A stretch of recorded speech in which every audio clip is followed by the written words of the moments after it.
the first rule of success is to have a vision. You see, if you don't have a vision of where you go, and if you don't have a goal where you go, you drift around and you never end up anywhere. It's like you can have the best ship in the world, you can have the best airplane in the world. If the pilot or the captain doesn't know where to go, it would just drift around. It would not end up anywhere, or most likely in the wrong place. So I was very fortunate that I stumbled on my vision. I mean, as you know, I was born in 1947 in Austria after the Second World War. And I didn't really like Austria when I grew up. I couldn't wait to get out of there. I couldn't see myself becoming a farmer or a worker in a factory or anything like that, even though my parents wanted me to stay there and have a normal life. My father wanted me to become a police officer like he was. My mother wanted me just to stay there and marry a girl with the name of Heidi, hopefully, and have a bunch of kids and run around like the Van Trapp family in The Sound of Music. But that was their vision, not mine. My vision was totally different. I felt that I was born for something special, for something unique, for something big. So I was searching. Then one day I went to school. I remember I was 11 years old, and they showed a documentary about America. And there they showed in this documentary the huge skyscrapers, the high-rises, the huge bridges, the 6-lane freeways, the huge cars with the wings sticking out, and all of this stuff. And I said to myself, that's where I want to be. I don't want to be around here with these little farmhouses and these little buildings and everything is old. I want to be in America. But now the question was just, how do you get to America? In those days, it was a very expensive trip. It's not like today.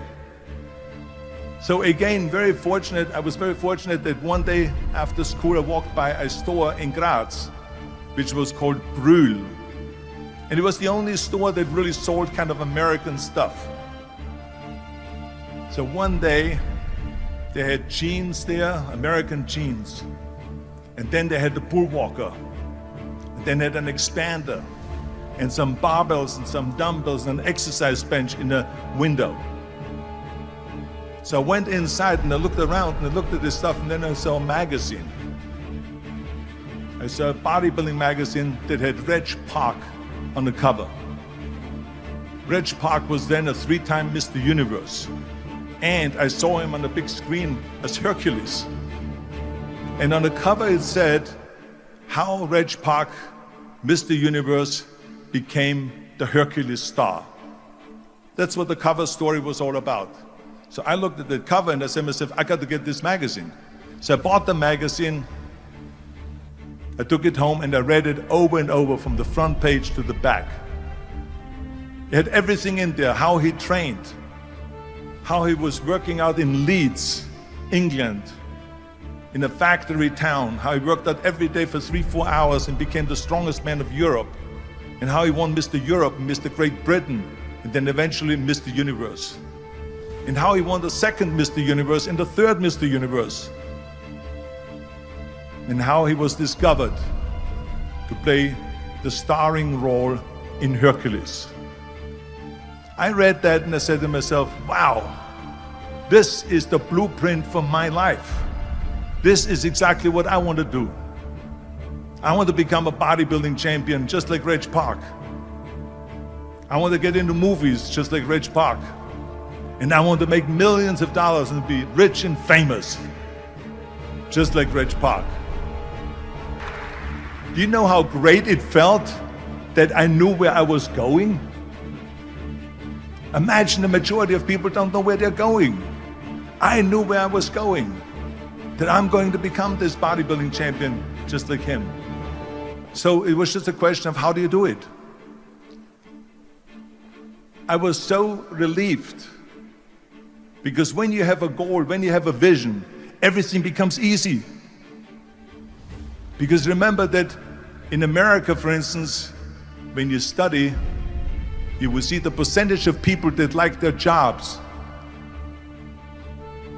74% hate their job in America. Now, there's not much different when you come to Europe. The majority of people don't like what they're doing because they're really not doing it because they didn't have a goal and they followed this goal. They just aimlessly drift around, and then all of a sudden there's a job opening, so they get that job because you have to work. But then when you work, it's a chore. It's work. It's not fun. So if you think about, only a quarter of the people really enjoy what they're doing in life. That is unbelievable if you think about it. So I felt so blessed that I knew what I was doing. It's like a medical student that studies and knows he wants to become a doctor. You know where to go. So I knew where to go. So people always ask me, when they saw me in the gym in the pumping iron days, they say, why is it that you're working out so hard? 5 hours a day, 6 hours a day, and you have always a smile on your face. The others are working out just as hard as you do, and they look sour in the face. Why is that? And I told people all the time, I said, because to me, I'm shooting for a goal. In front of me is the Mr. Universe title.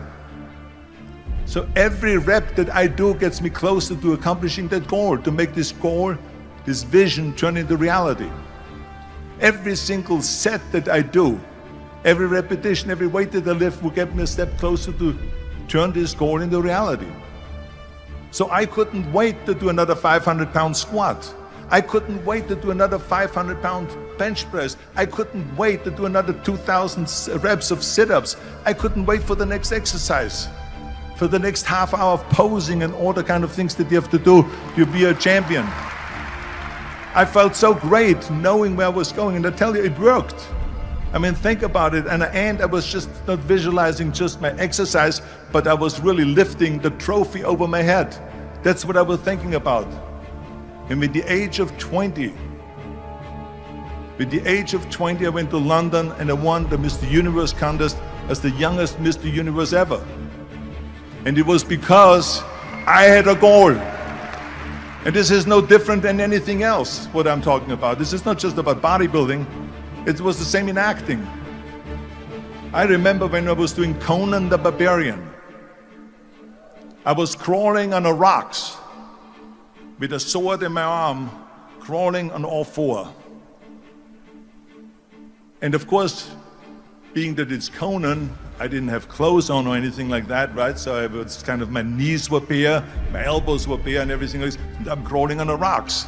So after 10 takes, my elbows were bleeding and my knees were bleeding.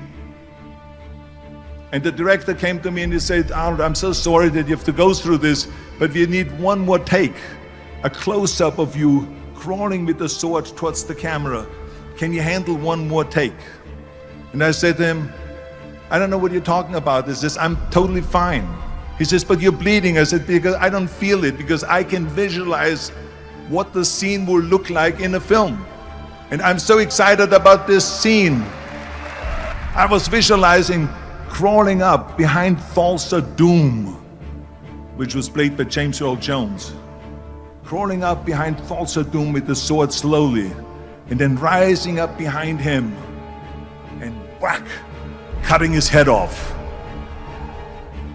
And the head spins in the air, slowly with blood all over the place, and slowly falls down the steps and rolls down the steps. And his body slowly falls sideways. That was what I was visualizing, and that was very important because he, in the movie, killed my parents, killed Conan's parents. And that was revenge. And he always said that flesh is stronger than steel. And I wanted to prove to him that no, steel is stronger than flesh. And so I had this in my mind. And so this is why it didn't matter if I had to do another 50 takes or 100 takes, no matter how much I bleed on my elbows or my knees. I saw that vision of the perfect scene, and it was an important scene, and I would do it over and over again until we got it. And the same thing is also in politics. I remember that in politics, I had a very clear vision that I will be the leader of California, This is as far as I could go because I was not born in America, so I could not run for president. So being the governor of the fifth largest state, I should say the largest state, the fifth largest economy in the world, was for me really the ultimate title, the ultimate accomplishment in politics. So even though people came up to me and says, why don't you go and run for something smaller, you're never gonna make it. I ran for governor, and then 2 months later I became governor of the state of California. Again, because I had a very clear vision what I'm gonna do with California. So let me tell you something, visualizing a goal and going after it makes it fun. You got to have a purpose no matter what you do in life. You got to have a purpose.